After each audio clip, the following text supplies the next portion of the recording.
ఈరోజు ఈ దేవాలయానికి ఇన్ని లక్షల మంది భక్తులు విచ్చేస్తారని చెప్పేసి అనుకోలేదండి. దర్శనం చేసుకోవడానికి చాలా ఇబ్బందిగా అయింది. దాదాపు 5-6 గంటల సమయం పడింది. ఎందుకు అంటే మన హైదరాబాద్‌లో కేవలం ఒకే ఒక శనీశ్వరుని దేవాలయం ఉందండి. మహారాష్ట్ర శని సింగాపూర్‌లో శని దేవుడు ఎలాగైతే ఉంటుందో ఆలయం సేమ్ మన హైదరాబాద్‌లో కూడా అలాగనే ఉంది అండి.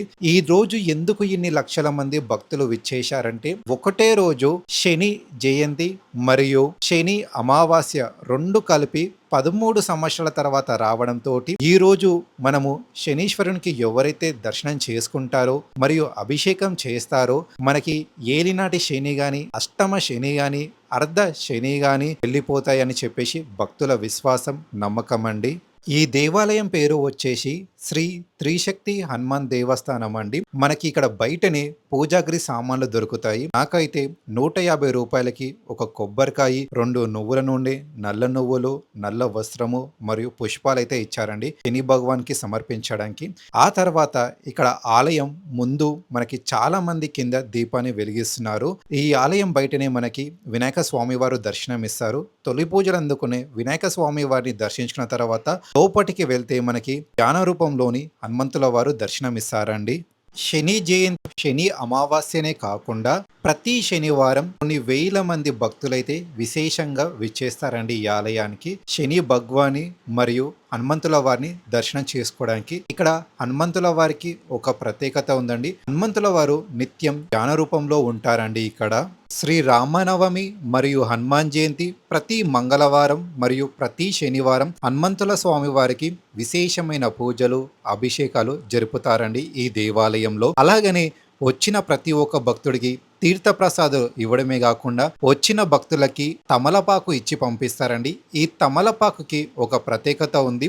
ఎవరికైతే ఏమైనా ఆరోగ్య సమస్యలున్నా ఏదైనా ఇట పైన పెట్టుకుంటే సరిపోతుందండి. లేదా ఇంట్లో ఎవరైనా పెద్దవాళ్ళు ఉంటే వాళ్ళకి ఈ తమలపాకు ఇవ్వండి, స్వీకరిస్తారు. మర్చిపోకండి. ఇక్కడ శనీశ్వరుని దర్శనం చేసుకున్న తర్వాత బయట పాదాలని శుభ్రం చేసుకొని దేవాలయం లోపటి బయట సిద్ధి వినాయక స్వామి వారిని దర్శించుకొని లోపలికి వస్తే మనకి ధ్యాన రూపంలో ఉన్న హనుమంతుల వారు దర్శనమిస్తారు. పోయేటప్పుడు ఇక్కడ వీళ్ళు ఇచ్చే తమలపాకుని స్వీకరించి వెళ్ళండి, తీసుకొని వెళ్ళండి.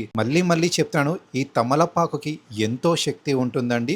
ఈ దేవాలయం టైమింగ్స్ వచ్చేసి ఉదయం 6 గంటలకి తెరవబడుతుంది, మధ్యాహ్నం 12 గంటలకి మూసేస్తారండి, సాయంత్రం వేళ 5 గంటలకి తెరుస్తారు మరియు రాత్రి 8 గంటలకి దేవాలయం క్లోజ్ చేస్తారు. అదే శనివారం పూట మాత్రం కొన్ని వేల మంది కొన్ని లక్షల మంది భక్తులు వస్తారు కాబట్టి శనివారం వేళ మాత్రం ఉదయం 4 గంటల నుంచి రాత్రి 10 గంటల వరకు కంటిన్యూస్గా ఆలయం క్లోజ్ చేయకుండా నిత్యం పూజలు చేస్తుంటారు.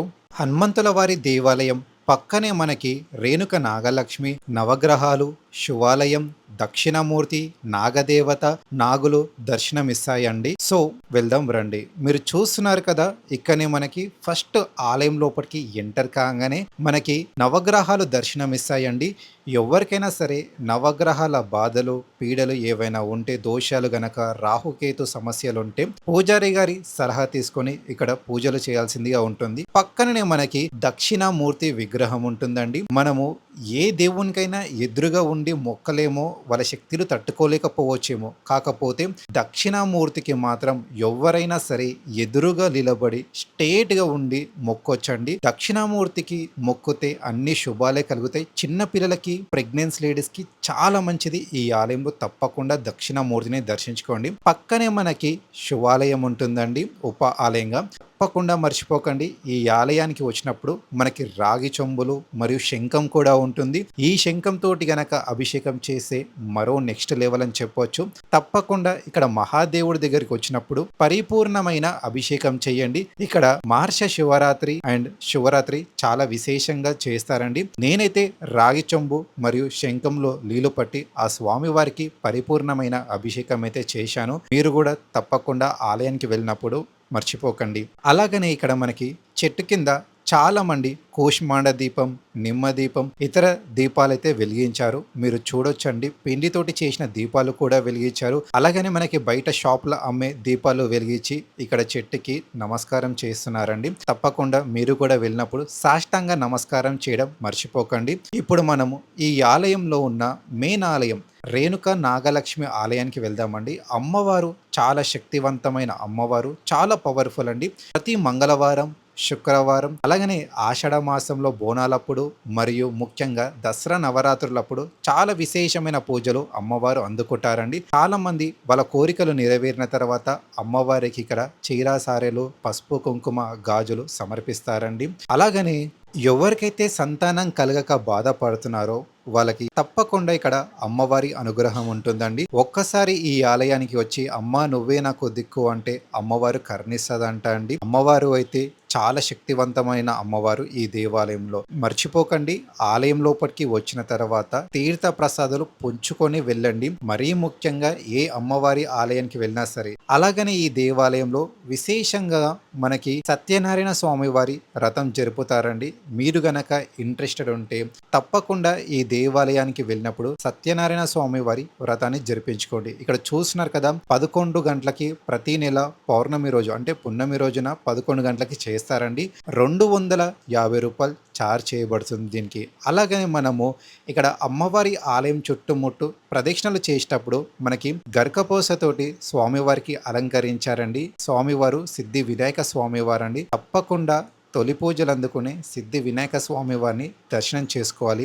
అలాగనే మీకు ఇక్కడ కనిపిస్తుంది కదండి, ఇక్కడ చాలా పవర్ఫుల్ బాల సుబ్రహ్మణ్య స్వామి వారి దేవాలయం. మనకి సుబ్రహ్మణ్య స్వామి వారి దేవాలయాలే చాలా అరుదుగా కనిపిస్తాయండి. అలాంటిది ఈ దేవాలయంలో మనకి బాల సుబ్రహ్మణ్య స్వామి వారు దర్శనమిస్తారు. నిజంగా సంతానం కలిగని వారు ఎవరైనా పుట్టడు దుఃఖంతో ఉంటే ఇక్కడ బాల సుబ్రహ్మణ్య స్వామి వారిని దర్శనం చేసుకోండి. అలాగనే కొంచెం ముందుకుంటే మనకి స్వయంభుగా వెలిసిన పుట్ట అయితే దర్శనమిస్తుంది ఈ దేవాలయంలో. ఇక్కడ పుట్టమన్న తీసుకొని చెవుకి జస్ట్ అలా రాసుకోండి. మీకు ఎటువంటి దోషాలు అపకీర్తులున్నా వెళ్ళిపోతాయండి.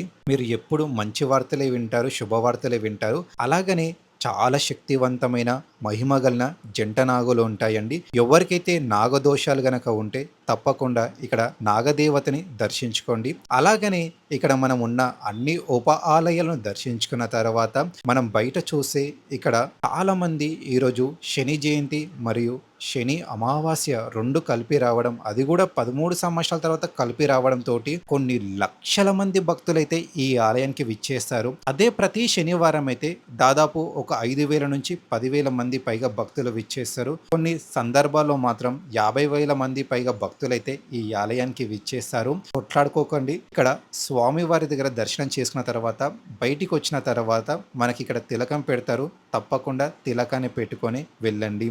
లోపల కూడా స్వామివారి బొట్టు ఉంటుందండి. పెట్టుకున్న తర్వాత మీరు అద్దంలో కూడా చూసుకోవచ్చు. తర్వాత ఈ రోజైతే శని జయంతి కావడంతో వచ్చిన ప్రతి ఒక్క భక్తుడికి అంటే కొన్ని వేల మందికి ఉచితంగా వాటర్ బాటిల్స్ మరియు అన్నప్రసాదనం అయితే స్వీకరిస్తున్నారండి చాలామంది భక్తులు.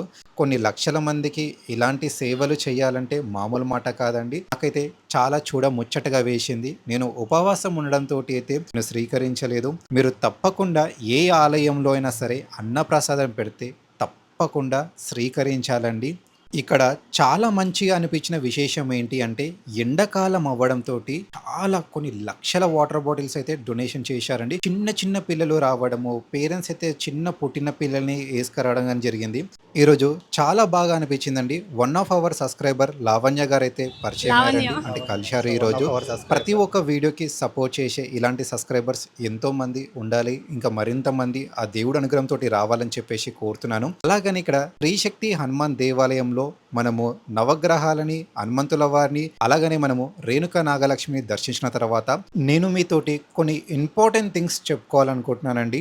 మీరు గనక మీ సెల్ఫ్ కారులో కానీ ఆటోలో కానీ వస్తే విశేషమైన రోజులు అంటే శని జయంతి, శని అమావాస్య, శనివారం కొన్ని విశేషమైన పూజలు ఉంటాయి కదా. సంకష్టహర చతుర్థి, మార్ష శివరాత్రి, హనుమాన్ జయంతి మరియు శ్రీ రామనవమి ఇలాంటి విశేషమైన రోజులు కొన్ని లక్షల మంది భక్తులు ఇక్కడ విచ్చేస్తారండి. సో మీరు అలాంటి సమయంలో మీ ట్రాన్స్పోర్ట్ చూసుకొని రండి. మళ్ళా పార్కింగ్కి ఇబ్బంది అస్సలు పడకండి. చెప్పులు పెట్టుకోవడానికి ఇక్కడ చెప్పుల స్టాండ్ ఉంది, అక్కడ మాత్రమే విడిచండి. ఇక్కడ దేవాలయం పక్కన విడిచకండి. ఎందుకంటే మనం ముందే ఇక్కడ హనుమంతుల వారి ఆలయానికి వస్తున్నాము, మన మీద ఉన్న శని పొడగొట్టుకోవడానికి వస్తున్నాము. అలాంటి సమయంలో మనము దేవాలయం పక్కన విడిచడం మంచిది కాదండి. రెండవది, ఈ విశేషమైన రోజులో నేను చెప్పాను కదా, ఆ రోజులో పూజాగరి సామాన్ మీరు సెల్ఫ్గా తెచ్చుకోండి. నువ్వుల నూనె కానీ, నల్ల నువ్వులు కానీ, నల్ల బట్ట కానీ, తమలపాకు కానీ, జిల్లెడాకు కానీ, ఇలా జిల్లెడు పువ్వులు కానీ, స్వామివారికి శని భగవంతునికి ఏవైతే ప్రీతికరమైనవి ఉంటాయో రకరకాల పుష్పాలు కానీ అవన్నీ ఈ విశేషమైన రోజు అప్పుడు సొంతంగా తెచ్చుకోండి. ఎందుకంటే నాకు ఇక్కడ 15 నుంచి 20 నిమిషాల సమయం పట్టింది. అలాగని ఇక్కడ మీకు క్యూ లైన్ అయితే చూపిస్తానండి. దాదాపు ఈ క్యూ లైన్కి ఒక్కొక్కరికి దర్శనం చేసుకోవడానికి ఈ విశేషమైన రోజు కనీసం 5 నుంచి 6 గంటల సమయం పట్టిందండి.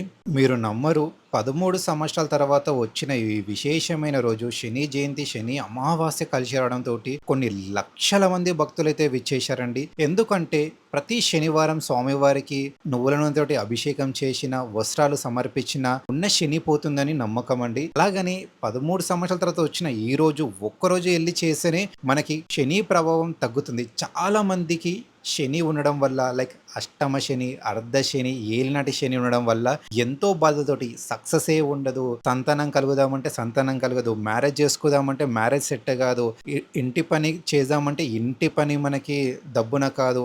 ఏ ఆలోచనలున్నా ఏదో ఒక అడ్డకం ఉంటుందండి. అంటే మనం ఎదగాలని చెప్పేసి, మనలో ఉన్న లేజినెస్ పోవాలని చెప్పేసి ఈ శని భగవాన్ మన జీవితంలోకి వస్తాడు. కాకపోతే ఆ శని భగవాన్ని శాంతి చేయాలంటే కనీసం ప్రతి శనివారం లేదా కుదరకుంటే ఇలాంటి విశేషమైన రోజులో వచ్చి మనము శని భగవానికి అభిషేకాలు చేయాల్సిందిగా ఉంటుంది. మీరు చూస్తున్నారు కదండి, ఇంత ఎండటి సమయంలో దాదాపు సమయం అయితే 11 అవుతుంది. అయినా కొన్ని లక్షల మంది భక్తులైతే విచ్చేస్తూనే ఉన్నారు, వస్తూనే ఉన్నారు. ఈరోజు మాత్రం ఉదయం 4 గంటల నుంచి రాత్రి 10 గంటల వరకు ఆలయం తెరుచుకునే ఉంటుందండి. ఇక్కడ విశేషమైన పూజలు ఏమేమి జరుపుతారో నేను మీకు క్లియర్గా చెప్తాను. మరొకసారి మీకు చెప్తున్నానండి, ఈ దేవాలయం పేరు వచ్చేసి శ్రీ త్రిశక్తి హనుమాన్ దేవస్థానం అండి. ఈ ఆలయంలో మనకి రేణుక నాగలక్ష్మి అమ్మవారు మరియు నవగ్రహాలు మరియు శివాలయం మరియు దక్షిణామూర్తి మరియు నాగదేవత మరియు కొన్ని జంట నాగులు, నాగదేవత విగ్రహాలు చాలా ఉంటాయి ఇక్కడ. బయటనే మనకి ఇక్కడ హనుమంతుల వారు ధ్యాన రూపంలో ఉంటారు. ఈ దేవాలయం బయట మనం ఏతే శనీశ్వరం ఆలయం చూస్తున్నామో, మహారాష్ట్రలో శని సింగపూర్లో ఉన్న శని దేవాలయం సేమ్ ఇలానే ఉంటుందండి. అంతమంది అక్కడికి వెళ్ళకపోవడానికి అసౌకర్యంగా ఉంటారని చెప్పేసి హైదరాబాద్లో మనకి ఇక్కడ ఈ దేవాలయం ఉంది. ఫుల్ అడ్రస్ ఎలా చేరుకోవాలో నేను కంప్లీట్గా మీకు చెప్తాను.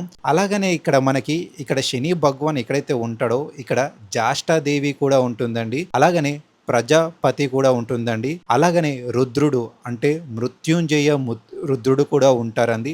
అలాగనే యమరాజు కూడా ఉంటారు. శనిదేవుడు ఏదైతే మనకి ఉందో చుట్టుముట్టు ఇవన్నీ ఉంటాయి. అలాగనే శనివారం వేళ ఉదయం 4 గంటల నుంచి 5 గంటల లోపు రుద్ర పాశుపత తైలాభిషేకం జరుపుతారు. అలాగనే ఇక్కడ ఉదయం తైలాభిషేకం నిత్యం జరుపుతూనే ఉంటారండి, పొద్దుటి నుంచి రాత్రి వరకు వచ్చే భక్తుల చేత. అలాగనే శని దోష నివారణ పూజ కూడా జరుపుతారు.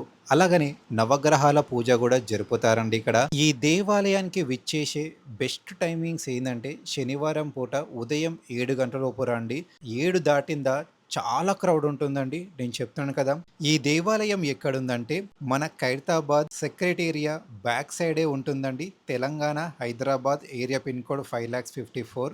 ఈ దేవాలయానికి మీరు ఓలా, ఊబర్, ర్యాపిడోలో కనుక కార్లో వెళ్తే దాదాపు 150 నుంచి 170 రూపీస్ పడుతుంది. ఆటోలో వెళ్తే 100 రూపీస్ నుంచి 150 రూపీస్ పడుతుంది. బైక్ పైన వెళ్తే 50 నుంచి 70 రూపీస్ పడుతుంది ఛార్జెస్.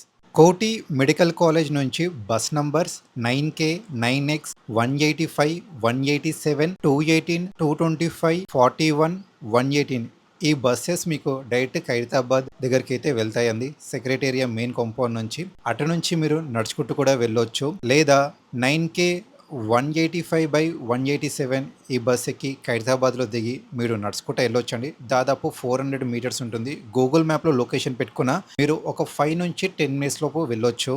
అదే సికింద్రాబాద్ నుంచి 10H, 10K, 10R ఈ బస్ మీకు ఖైరతాబాద్ సెక్రటేరియట్ దగ్గర దింపుతుంది.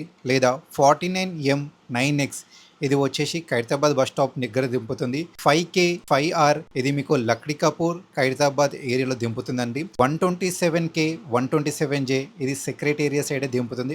అటు నుంచి జస్ట్ 3-7 మినిట్స్ నడిస్తే చాలండి మీకు టెంపుల్ వస్తుంది. లేదా అక్కడ గూగుల్ మ్యాప్ పెట్టుకోండి. లేదా ఎవ్వరికి అడిగినా ఆ టెంపుల్ చెప్తారండి. చాలా ఫేమస్ టెంపుల్.